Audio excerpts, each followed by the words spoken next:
Who has won to mastership? What did I say? I was right when I said that Buck had 2 devils inside him.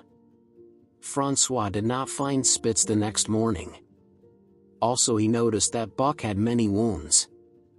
He took Buck to the fire. He examined him carefully. "This Spitz fought crazily," said Perrault. "And this Buck fights like the devil. Now we can make good time. No more Spitz, no more trouble." Francois and Perrault started to pack the camp. At this moment Buck ran up to take the leader position. But Perrault brought another dog to the leader position. Then Buck ran up again. Look at this Buck. He is like that Spitz. He wants to take his job," said Francois. Francois tried to move Buck backward.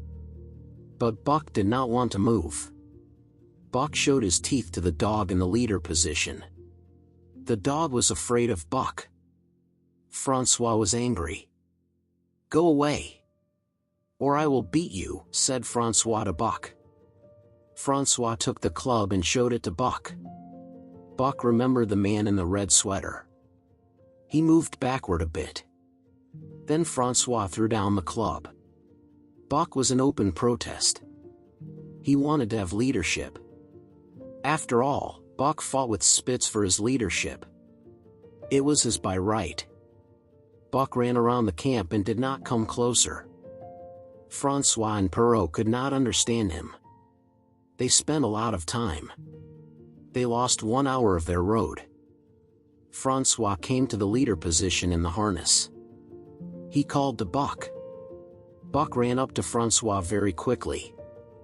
At last he became the leader of the team. All the dogs followed him. The general mood of the team changed at once. The solidarity came back again. The sled dogs were very happy. Francois never saw such fast dogs before. "I never saw such a dog as Buck. He is worth $1,000. What do you think, Perrault?" asked Francois. Perrault agreed with Francois. The sled dogs were in perfect condition. The weather was good. The temperature was 50 below zero. The dogs ran without stopping. They traveled in 1 day a 10 days road. It was absolutely a record run. Every day they did about 40 miles. Later they came to Skagway. Skagway was very crowded at that time. The dog team was the center of attention. Francois called Buck to him. He embraced Buck very tightly.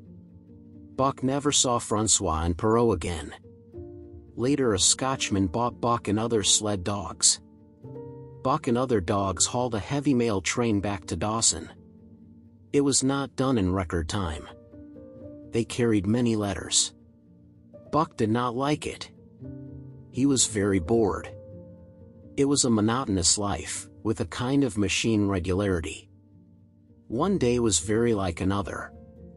There was an exact time when they ate and when they went to sleep.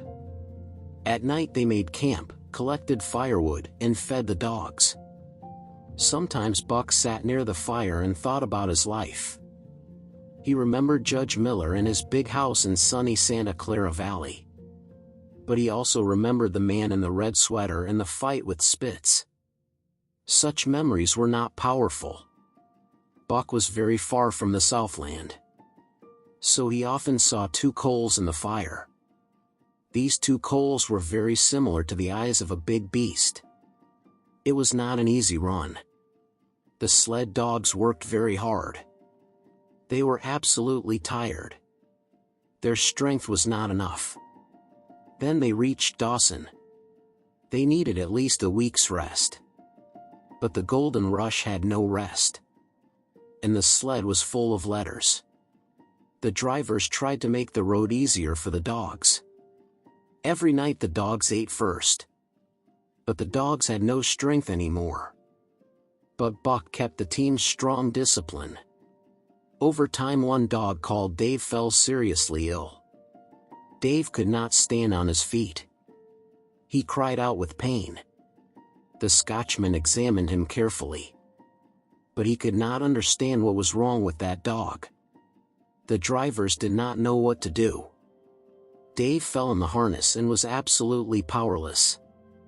The Scotchman let him free out of the harness. But Dave did not want to leave his work. He continued to run together with his mates. Somehow he could reach the next stop. The drivers were surprised. They talked about the strong heart of the dog. No one could help him. Dave wanted to die in the harness. He fell down several times. His mates pulled him in the traces. He could reach the camp with his last strength. The drivers made a place for him near the fire. In the morning, Dave was very weak. He could not move at all. His strength left him. He lay in the snow and looked at the harness. His mates went away behind the river. Suddenly the harness stopped. The Scotchman slowly returned to Dave. The men did not talk. There was a long silence. They heard a revolver shot. The Scotchman came back quickly. Then the sled dogs started to run. But Buck and every dog knew what happened behind the river.